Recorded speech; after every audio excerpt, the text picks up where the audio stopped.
शिवजी की कहानी सोमवार। एक समय शिवजी ने पार्वती जी से कहा कि भूलोक में घूमने के लिए जा रहा हूँ। पार्वती ने कहा मैं भी आपके साथ चलूंगी।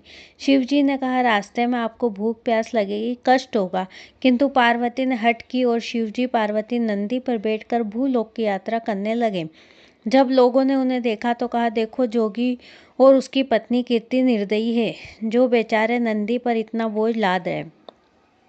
यह सुनकर शिवजी नंदी पर से नीचे उतर गए। पार्वती जी नंदी पर ही बैठी रही। कुछ दूर होने जाने पर लोग हंसने लगे, कहने लगे देखो जोगी ने अपनी पत्नी का बोझा बेचारे नंदी पर लाद दिया।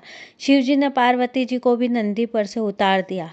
अब लोग ये कहकर हंसने लगे कि वाहन साथ होते हुए भी दोनों पैदल चल रहे हैं, कैसे अनाड़ी है। शिवजी ने कुछ समय बाद नदी की सवारी की। पार्वती माँ पैदल चल रही थी। तब लोगों ने ऐसा कहकर हंसी कि देखो पत्नी को पैदल चलाता है और खुद नंदी पर सवार है, कैसा निर्दयी पति है। तब शिवजी ने पार्वती से कहा देखो पार्वती, दुनिया की रीत घोड़ाई बैठन देवे कोनी, पगाई चालन देवे कोनी। थोड़े आगे निकलने पर शिवजी एक झाड़ के नीचे तकिया लगाकर सो गए। तब गांव की कुछ महिलाएं वहां से जा रही थी, कहने लगी देखो जोगी, किंतु तकिया बिना नींद नहीं आती। शिवजी ने तकिया निकाल लिया। थोड़े समय उपरांत वही महिलाएं उसी रास्ते में जा रही। शिवजी ने तकिया निकाल दिया। यह देखकर कहने लगी देखो जोगी को कितना गुस्सा है, अपने कहने पर तकिया निकाल दिया। शिवजी ने कहा देखो पार्वती, दुनिया का खेल है। वे दोनों कैलाश पर्वत की ओर निकल पड़े। पार्वती जी को बहुत प्यास लगने लगी। शिवजी ने कहा मैं आपसे पहले ही कह रहा था कि आपसे कि प्यास सहन न होगी। पार्वती जी वहीं बैठ गई और कहा मुझे यहीं पानी मंगवा दो। तब शिवजी ने अपनी जटा खोलकर गंगा जी बहाई। शिवजी नदी और पार्वती जी ने पानी पिया। आगे चलने पर पार्वती जी ने कहा कि मुझे भूख लगी है। शिवजी और पार्वती जी एक बुढ़िया की झोपड़ी में गए और भिक्षा मांगने लगे।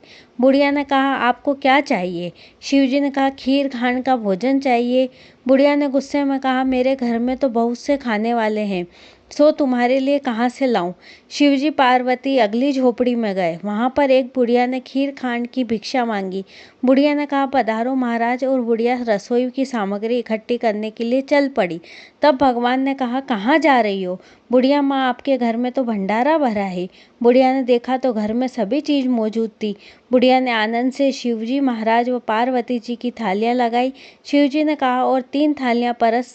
तब बुढ़िया ने पूछा 3 थालियां किसकी? शिवजी ने कहा एक तेरी, 2 तेरे बेटे बहू की।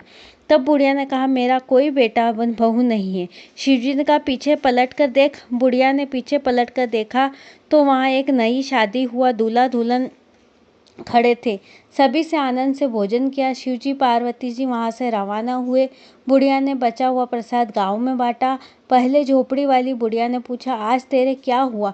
तब दूसरी बुढ़िया ने सारी बातें बताई। पहली बुढ़िया कहने लगी कि वे लोग तो मेरे घर भी आए थे, कहाँ गए? और शिवजी पार्वती जी के पीछे आवाज लगाती दौड़ने लगी। पार्वती जी ने शिवजी से कहा देखो वो बुढ़िया हमें आवाज दे रही है। शिवजी ने पार्वती जी वहीं रुक गए। बुढ़िया ने कहा आपने मेरा धन लेकर भूस बुढ़िया को दे दिया।